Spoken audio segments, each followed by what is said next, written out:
It's the match you've been waiting for, Zels. Stormers against the Lions. Will you have a job on Monday?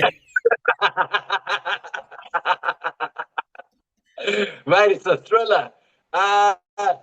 Very much looking forward to it. South African derbies. It doesn't get better than that. Yeah. Sharks at Bulls, Stormers at Lions. We're back in business. And you just know it's going to be physical, it's going to be confrontational, and it's going to be thrilling, mate. I think we're going to see some great tries. Matches at the high felt, always high octane. So looking forward to it. Okay, now we're very blessed because you are the numbers cruncher, the data specialist at the Stormers. It means that you have had to take 5 Lions matches in terms of derbies, 2 against the Bulls, 2 against the Sharks, and the 1 against the Stormers. And over the last few months, more than anyone else, you've done what they call the deep dive. What do the Stormers need to do to win a game?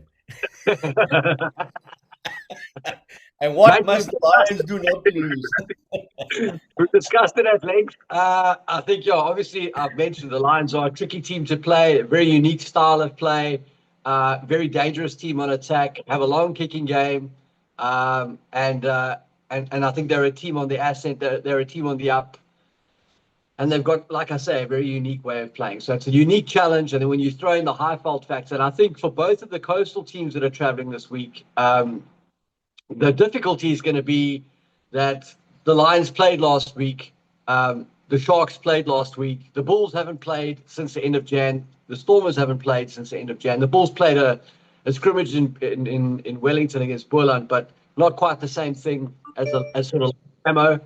So it's going to be about sort of shaking off that sort of sleep from your eyes and getting going from the first whistle for both of those teams. And you think that the Lions and the Sharks maybe have a slight edge there just because they've been in action more recently. So that'll be a factor. The high fault will be a factor. But derbies are obviously great equalizers, mate. And, for people who say, well, maybe the Stormers and maybe the Bulls should have been more serious about playing games during this break period. The one downside of obviously having played more recently for the Lions is they've lost Ruan Fenter to a concussion. That's a big blow for them. He's one of their key ball carriers, obviously very, very physical in contact and really at the vanguard of their sort of brute force efforts. So that's a big loss for the Lions. But like I said, they played a game last week and they'll be ready for battle. So it'll be good. So I've heard 3 excuses out of the Stormers camp already via their spokesperson, Zellum Nel. 1, you guys have played, 2, there's altitude, and 3, the Lions are on a roll. Anything else? No excuses, mate. No excuses whatsoever, mate. No excuses at all. The Stormers have got a great record against the Lions in history, mate, whether it's at the high fault or in Cape Town. And that's a record that they'll want to extend. And obviously for the Lions, that's the huge motivator, is to turn that trend around and start getting the wins against the Stormers. The Lions got that famous win against the Stormers in Cape Town to snap that winning record way back in the day. And I suppose in some respects, they very much are a bogey team for the Stormers. So there's lots of history and there's lots to play for. Okay, I'm going to just touch on that bogey team because when people talk about New Zealand and France, and I'm not talking about this last 4 or 5 years where France has had a great team and New Zealand's been vulnerable. But up until that point, I think France had won 12 out of 59, 12 out of 60 tests against New Zealand. So people remember the ones that won, not the 48 that they either drew or they lost. So in URC history, I think there's been 2 wins to the Lions, against the Stormers. That's right, mate. One was in the first season when they beat them in Cape Town brilliantly. And then last season when they won at Ellis Park. So would you not say that the Stormers are the Lions bogey team? Yeah, no, look, I think you make a good point there, Uli. What I'm trying to say is that like France can ambush New Zealand. In the history of that rivalry, there's those surprise wins, right? So the one team is the favorite, the other team is the underdogs. New Zealand are the favorite, France are the underdogs. But France have got some famous victories against New Zealand. 1999 springs to mind.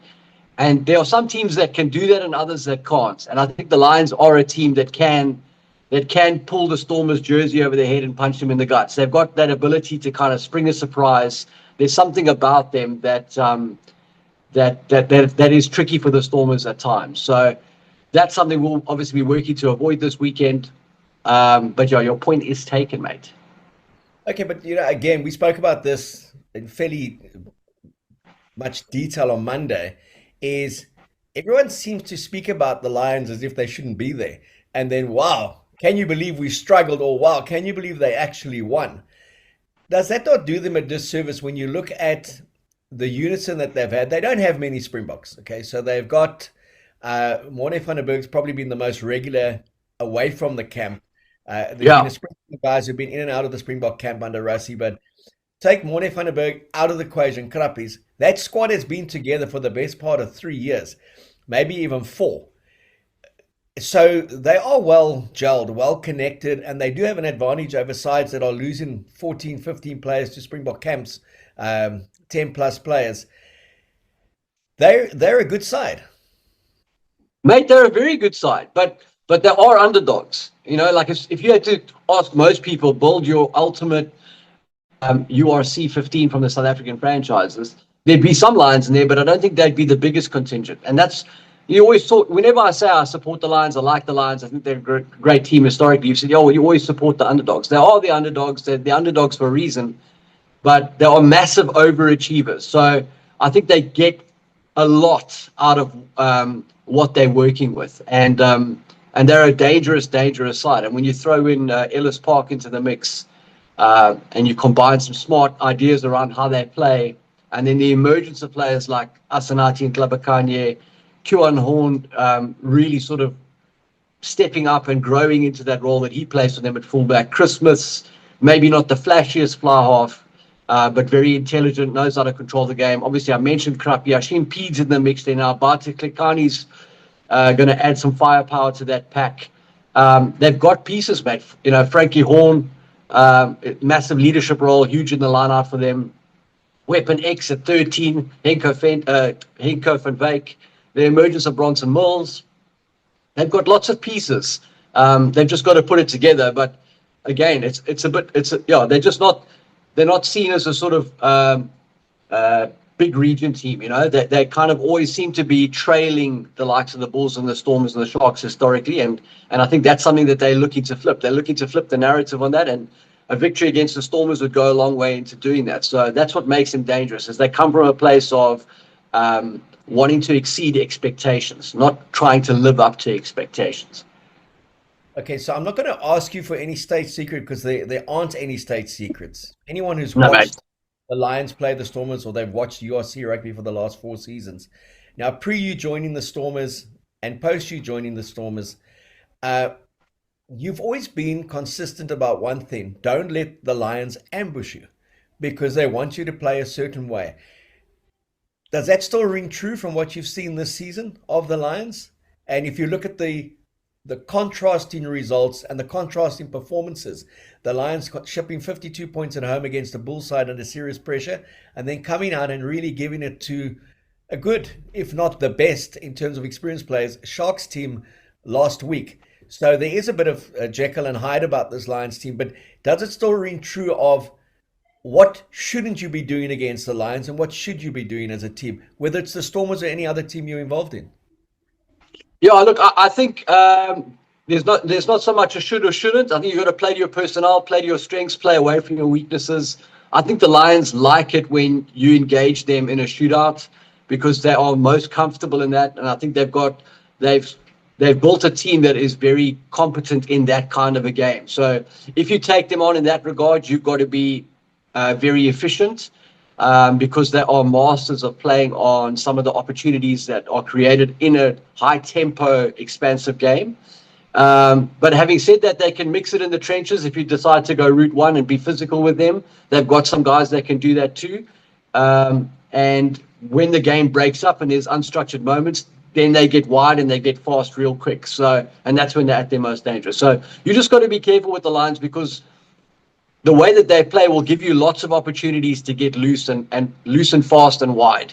And if you kind of get sucked into that game, they are the masters of that game. So you've just got to be careful around the balance of how you go into that, and you've got to just keep your head on a swivel and be ready for that ambush. If you look 3 from 5 for the Lions and the Derbies, 3 from 5 for the Sharks, 2 from 4 for the Stormers, 1 from 4 for the Bulls. As we said earlier in the week, it could still all come down, depending on results this weekend, to the Stormers 14th of March, traveling to Pretoria against the Bulls. North v South could decide the Shield, but the Shield could be decided also this weekend if one of the Sharks or the Lions kind of win this game.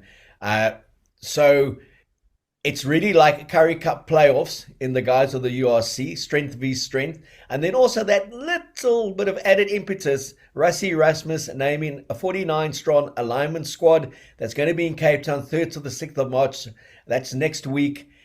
And interestingly, loaded with Stormers forwards, very few backs. Sash is there. Damian Williams is there. We knew they'd be there. Cobus Ryan is there. And who's the fourth one? You've got Evan Roos. You've got No, Paul de Villiers. No, in the backs. Oh, the back. Sorry. Sasha, Markus Muller's in the mix. Markus Muller. Actually, I just wanted you to notice that. Markus Muller. I deliberately left him out. He's you good, you. He trained a couple of times with the Stormers because I want to get to him. We know that Sasha would be there, Damien would be there, and Quibus would be there. Two veterans as such, and one the best player in the world on the international stage last season for the Springboks, Sasha Feinberg and Ngomazulu. Markus Muller, Paul Gymnasium, superstar, straight from the under-18s, contracted to the Stormers, into the under-20s, played against Georgia with Ethan Adams next to him. They were 35-0 up at halftime, changed the whole team. It's a practice game.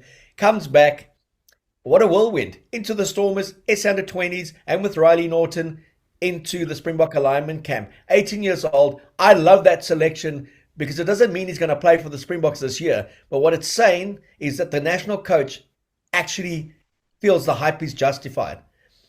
Totally. What does that say to the other Stormers players around him, though, that aren't there? Yeah, I don't really know. I haven't really put much thought into that. I think it'll obviously be motivation. You can't invite everybody to these camps. And a lot of these camps, especially for the youngsters, I think there's value in it because it gives them exposure to something that they have never obviously been exposed to. Obviously, I think everybody would love to be involved. But like you say, getting a call up to this bar camp isn't an indication you're going to play for them in the next 5 minutes. It's just it's like hey, welcome, let's shake hands and have a beer and have a chat. So I don't think anybody that's in this group is in this group in cast iron. I don't think anybody that's out is out in cast iron, but it is an indicator of who and what Rassie's looking at. Great to see Francois Haber back in the mix. And then for Markus Muller, I think it's a great opportunity for him, and I think he's a guy who's obviously on a pathway to greatness. But you got to pay your school fees. You got to play at each of the levels, and you got to perform at each of the levels because you don't really know whether you are sort of an all-time rodeo rider until you jump on the biggest bull. So you got to kind of work your way and get there. Once you can stay on there for 8 seconds on the biggest bull, then you've arrived. So who is that biggest bull, mate? I'll leave it up to your imagination. Markus Muller, I've seen him play at schoolboy level. He has trained with the Stormers squad. What are your impressions of him? Obviously, you've seen him train at the Stormers squad. The guys at the Stormers, just from the media reports I've seen, they speak very favorably and very highly of his appetite to want to learn, his humility, and a big jump. It's like the bloke who was the big boy in junior school, dominated everything. He's now just a grade 8 going into high school. But certain players, and we spoke about the Horans and the Littles, we spoke about basically the whole French backline. The John Kerwins picked at 19 years old. Jonah Loma picked at 19. Frans Steyn picked at 19 effectively. The really good ones, age is not a factor. They get in there and they play, and they don't need to go through 3 under 20 years to show that they're good enough to play club or international rugby. Is it comforting from your perspective that a guy like Rassie Erasmus has that approach into an alignment camp, potentially into a Barbarians game, and then the way he introduced Ethan Hooker so gradually and then put him out on the biggest stage and said, I could have given you Portugal, I could have given you Georgia, I'm now giving you the All Blacks. And that's what excites me about that 49-strong squad when I see it. There's so much that's looking beyond 2031, let alone 27, but so much that's also looking to now. Markus Muller, your gut impressions of him? Yeah, look, I think the thing that you mentioned at the top is the most exciting part about it. The fact that he wants to learn and he wants to get better. There's an appetite for growth. I think that's a huge key to translating what he was doing at the schoolboy level to the pros. Um, yeah, and then Rassie's a guy. I don't think he would have had to call Marcus up to find out whether he could play or not. I think Rassie already knows exactly what he's getting there. I think what he wants to know is who is Markus Muller. And Rassie's very big on that in terms of attitude, work ethic, mindset, character. Doesn't mesh. So having him up at the camp, I think, is definitely part of a recce in that department. But I mean, he looks great to me. And I know he's stockier version of him, but he's built a little bit like Timmy Horan. He's quite thick, quite wide, but low. Obviously, a bit more muscular than Timmy was back in the day. And if he can produce anything close to what Tim Horan could do, we've got ourselves a good one. I think probably what he'll have to learn to do is how to dominate beyond just the power game, which he can use at the schoolboy level, but maybe not so much at the pros, just because of the size of the athletes. And the guys coming across and cover defense are not doing grade 12 maths. They are road graders come out to absolutely flatten you. So it is a bit of a different ball game, but he's surrounded by great guys. Aside from the box, you've got the likes of Dan Duplessis and Ruan Null there, two guys that are very experienced, that are versatile, can play both parts of that midfield, and would be feeding him a ton of great information. So I think he's in the right place. Like you said there, I think the key is introducing him at the right time and in the right way. And I think Rassie has shown in the past that he knows obviously what he's doing there. So all signs point to up. So if he was Australian, you would say that Timmy Horan and Michael Hooper would have had something to do with him to produce that kind of specimen. Yeah. It's not a bad thing. It's not a bad, it wouldn't be a bad genetic or a DNA to have. But great to see him there. Again, added motivation to the Lions when they see how few players are there. Once again, a national coach has come in, and as you said, these guys punch above their weight as a collective because individually they don't have those superstars or those players that international coaches or Bok coaches feel are good enough to play Test rugby. Someone like a Henke van Wyk would be thinking, hang on a second, this is a time for me. Lorenzo Julius made a statement of sorts last weekend, and let me make another statement against an experienced Stormers side. So it is a bit loaded against the Stormers. Rassie giving the Lions extra motivation. Yeah, no, spot on, mate. I mean, yeah, I'm not going to take the bait. I know where you're going with that, but I 100% agree. I think, and that's what makes the Lions dangerous. That comes back to my original point, is they play with a chip on their shoulder, and it's not one that they fabricated out of Friday Night Lights. It's legit. These guys get overlooked, they're disrespected, and they come out and they prove just how much value they can add. So they are a very, very dangerous team. Okay, looking at the result, the kind of game, how do you see it evolving? What is your score? And I know that you will go for a Stormers win, not because you link to the Stormers, but because you genuinely believe the Stormers will win. That's right, mate. Backing the Stormers all the way, mate. In every single conversation we have on this show, I am definitely backing the Stormers to win. Mate, we need to bounce back now. It's been a tough couple of weeks for us. The boys have been hard at work in some sweltering heat. Fuel for the tight forwards, mate. A couple of those guys lost a few kilos in body fluids during the last couple of weeks. It's been rough, and it's a much more pleasant place to be after a win than it is after a loss, and that goes for everybody in the room and in the building. So yeah, the focus is definitely there. The appetite for the result is there, and I'm backing the Stormers all the way, mate. I'll take it by 1 point. I'll take it by any points, 1 to 50. Makes no difference to me. Stormers for the win. Okay, that's you speaking as a Stormers bloke. Now speaking at Zels on our show to our punters. Give me Lions by 30. Give me a scoreline to help the punters go to Africa picks and actually sure, mate. I don't know. Make their pick. I'm going to say Stormers by 5. So 25-20. 25-20. Okay, so what I was getting to again, I lured you out of that hole. Okay, that's a 45-point total, which is below what these teams traditionally have done. See, I'm trusting history again here. I'm going for, even though it's an early kickoff and it potentially could be very hot, I'm going for a plus 60 in terms of my points total. I think to beat the Lions, the Stormers have to score more than 30 points. And I think they've got the capacity to do it, and I think they will do that. I've got the Stormers to win 38-30, just by more than one score. Unfortunately, there won't be a losing bonus point for the Lions, but they will score 4 tries. And Mate, Stormers to let it win be true. 38-30. Get your Africa picks. You'll see my accumulator.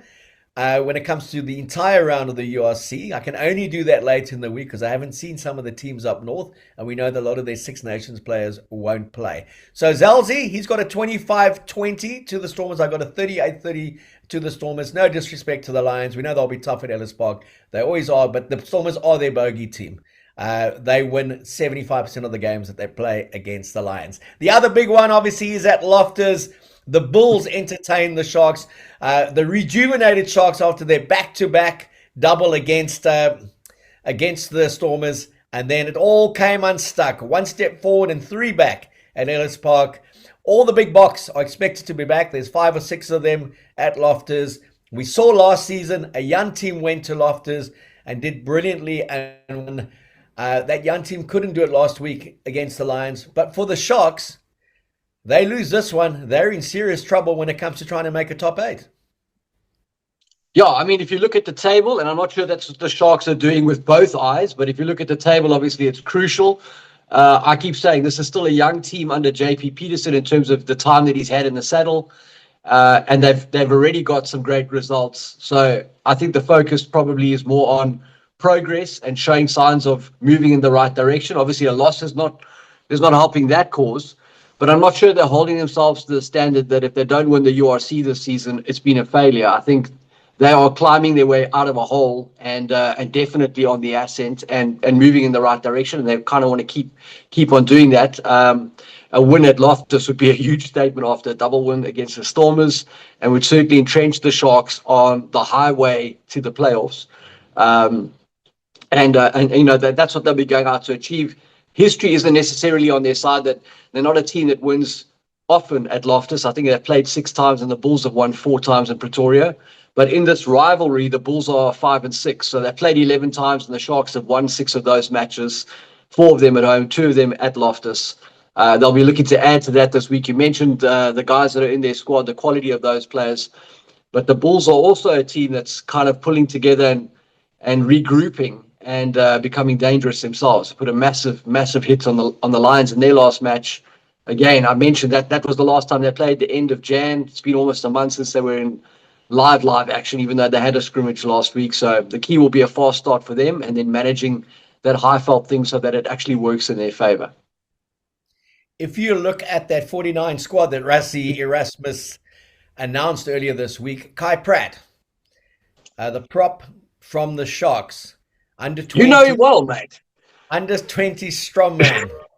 Chris Pratt's nephew. He's an actor. He's got to do well.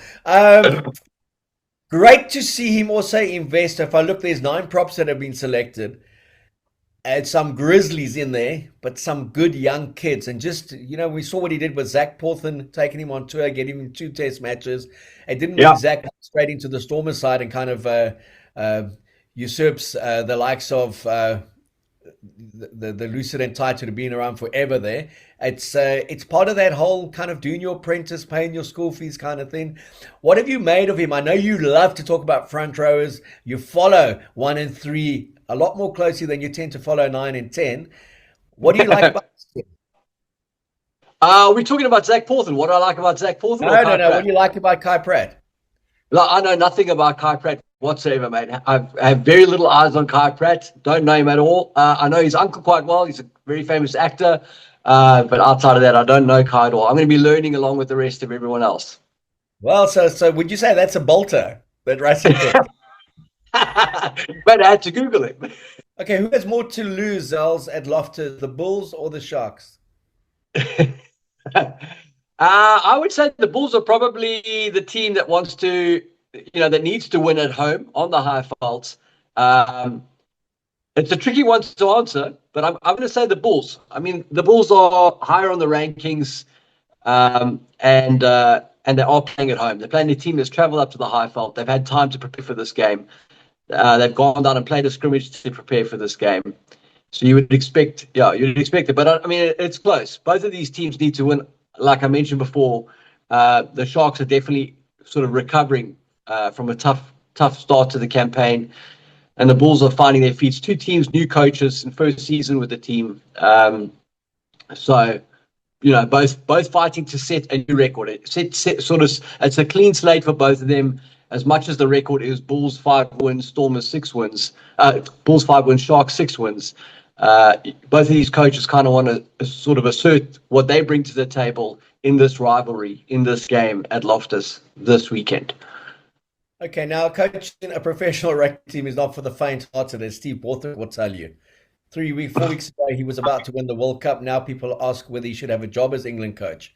Having hammered Wales, they got hammered then by Scotland and got humiliated by by Ireland at Allianz Stadium. That 20-point win, the first time in Ireland's history that they've beaten England by more than 20 points. Now we look at the Sharks. JP Peterson comes and he does the double over the Stormers, emotionally charged up, great win in Cape Town, backs it up, a great win in Durban. Takes the long-term view. He rests 5 of the main Springboks. They go to Ellis Park. They take a beating. He says it's 1 step forward, 3 steps back. They're going to take another beating at Loftus, and then people are questioning why he's been given the permanent job. That's how fickle it is at the moment. Will he feel that kind of pressure, or is it performance more than result for him? And for Uckers, it's result more than performance.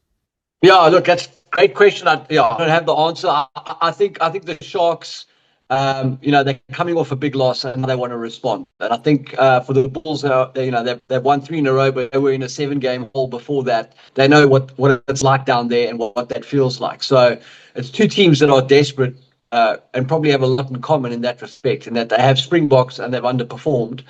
And so there is a lot on the line. I think the tiebreaker, I suppose, is the fact that it's at Loftus Versfeld on the high fault, where the Bulls have a good record against the Sharks. So, but in both camps, I think both teams obviously massively celebrate the win and will be disappointed by a defeat. But I think these teams have got longer term plans in this thing. Obviously, they both want to be in the mix in the playoffs and to be successful this season. But when you change coaches, it's not often that you change coaches in a low point for a team and turn things around and are immediately successful. So you need to kind of set shorter term objectives where you're trying to string some wins together based on performance milestones. And I think that's where both these teams, they'll want to make sure the scrum fires, the line out works. Those will be the kind of goals. Like, can we measure our performance? Okay, we didn't get the result, but we ticked 6 of the 8 boxes, so we are trending in the right direction. I think that's kind of where they're at now. I think it would be very premature to say JP Peterson shouldn't be in the job if they don't beat the Bulls, and the same goes for Uckers.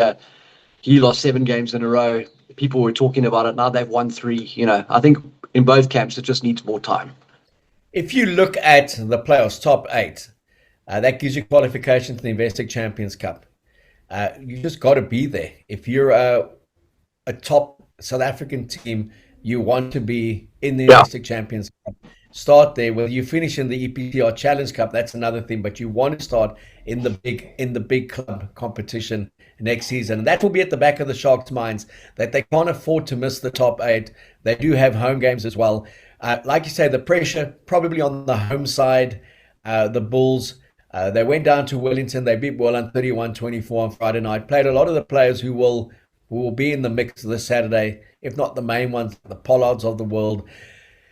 But if you look at the game at Loftus, you look at the way they finished at Ellis Park, that's kind of more the Bulls that we expected under Uckers, not what we've seen pre that Lions game. They got those 2 great wins overseas. They fought to beat Pau, and we keep on seeing what a good side Pau is. Most of their backline is now playing for the French national team. And obviously any win away from home in the URC, that win in Edinburgh where they fought right till the end to get it. There seems to be a hardness about the Bulls that wasn't there. And I don't quite know if the Sharks are quite there yet when it comes to that hardened edge. With the big guns coming back, I may be proved wrong. but you've got to favor the Bulls at home to win this one. I agree, mate. I think those are all great points. 100%. I think that'll be the challenge for the Sharks, is dealing with that Bulls physicality. I think that where the Bulls have struggled is that they've got to mesh that brute force that they have with the likes of Ulrich Loh, Marcel Coetzee, and the rest of those big bodies, with the sheer raw supersonic speed of the likes of Cheswell Joost and Sebastian de Klerk. And so, you can't have Wilco running coast to coast to tidy up the mess, but you also can't kind of chain Sebastian de Klerk and Cheswell Joost, those kind of guys, to the tight five and say, we've got to stay close to these blokes. So I think when the Bulls find that balance, and I think they are finding that balance between those two, they are going to be very difficult, because they'll be able to bash you up front and then slash you out wide. So that's where the Bulls are at. The Sharks went back to basics in beating the Stormers and got their fundamentals right. And I think something close to that is what makes them most dangerous. And in both cases now, if the teams play fundamentals first, it's going to be a bloodbath, because the team's loaded with some serious heavyweights in the trenches. And whoever the victors are there, you're going to see their outside backs on the try scorer sheet, which makes this a thrilling SA derby. Yeah, and we've looked at the 49 strong Springbok squad, but every campaign has a fairy tale story, a romance about it. And Jandre Rudolph must be the South African fairy tale story. This for the Bulls. He's not in the 49 strong squad. He's 31 years old. I kind of did a little bit of research on him. He captained Poch in 2016 to the Varsity Cup. He won the Currie Cup with the Cheetahs in 2023. He's been at the Pure, been at the Leopards. He did a spell in Ospreys, and then 74 matches for the Cheetahs over 5 seasons. Became a bit of a cold figure. In 2020, played 4 games for the Bulls in Super Rugby, had a little spell there, and was about to retire last season. Marcus said, come back, have a go with us. 16 turnovers in the competition, 4 more than the next best, and he's just been outstanding. Mate, he's been absolutely fabulous. He leads the Bulls in tackles and carries. He's been an absolute machine. He was a real problem for us when we played the Bulls. I mean, in terms of like shooting the lights out, that's pretty much the epitome of it, because he came from the Cheetahs, and people thought, okay, it'll be a little piece in the puzzle for the Bulls. He's been right at the front, right at the sharp end of what the Bulls are doing. And he's been that guy that really does link those two elements I just spoke about very, very well, because he punches above his weight in the collisions. He's a tireless work ethic kind of guy, almost in the Kwagga Smith kind of mold. And then also has the skill set to link up with the backs and add value in support play. So he's been a fabulous addition to the Bulls setup, and playing his best rugby. Yeah, life does begin at 31. Uckers will hope that life in the URC continues to flourish on Saturday. I've got the Bulls to win a very, very good game, 31-23. I'm going with 8-point differentials, as you see in both my games, 31-23. What kind of scoreline are you giving for the Bulls against the Sharks at Loftus? Mate, I've got the Bulls to win this one by 7 points. I hadn't put a scoreline to it in my head, but I'm thinking around about 28-21, something in that region, around about 50 points in this one. 50 under or 50 over? Because that's 49 you're giving me. Yeah, so I've given you 49, so let's go under 50. Let's go under 50. Is that the breaker there? Because that's 50, very important for our punters and African picks. Okay? There we go. Under 50 or over 50. Zels is going under 50, 29-21, and we didn't speak to each other about this. I've gone just over 50. I've got 31-23. That's 54 points. Go to African picks. You'll see my accumulator. Zalzi, good luck on Saturday at Ellis Park. I know Storm is your number 1 team. I also know that you have a soft spot for the Lions. We keep on saying that. I think it's going to be a cracker. If you want to follow all our predictions, to go onto our WhatsApp channel, go onto SA Rugby Magazine's Facebook and WhatsApp channels. They'll be there. Go to Africa Picks. And if you want to win 100,000 Rand, or stand a chance of winning 100,000 Rand, register your details on SA Rugby Magazine, and you also get the free monthly Digimag put together by Simon Borchardt and his team. It's a cracking read, as always. Andre the Giant, he is on the cover at the moment. Andre Esterhazy, the greatest hybrid player in world rugby. We hope to see him. We haven't seen the teams yet. They'll be announced this afternoon, but we hope to see Andre the Giant in the mix, captaining the Sharks at Loftus. I mean, that's worth going to Loftus alone, Zels. Absolutely, mate. The Giant is in rare form, taking long strides, mate. And you'd imagine he would be a big target for the Bulls this week to be taken care of, just to try and stunt that Sharks momentum. But yeah, he's having himself a great season. He's pretty much the Genre Rudolph of the Sharks, isn't he? Yeah, You know, he's in the been. sense that, yeah, he's been absolutely brilliant. So yeah. And I mean, he does add a dimension. JP Peterson made Andre the Giant his captain in his 100th match for the Sharks. He's just been outstanding. He's gone to another level ever since he started playing flank and playing center. As he takes the line kicks as well. I just want to see him knock over a conversion or a penalty and then all and give Wilco the high five and just pack down a tight head as well and just say, listen here, I'm coach, pick me in any position. But it is going to be a thrilling weekend. It's URC weekend. It's a full schedule. And then it breaks for 2 weeks, guys. It's Six Nations for 2 weeks. And then we're back into the URC and then obviously into the Investec Challenge, Champions Cup and the EPCR Challenge Cup. But get excited about this weekend. It's the Stormers at Ellis Park, so there'll be a big crowd. Everyone up there loves the Stormers. They go to watch them. And then a big one at Loftus. And if history is the yardstick, it's going to be a thriller in Pretoria. Zels has the Bulls to win. I have the Bulls to win against the Sharks. And Zels and I, no surprises there. We have the Stormers to win, but only just in Johannesburg.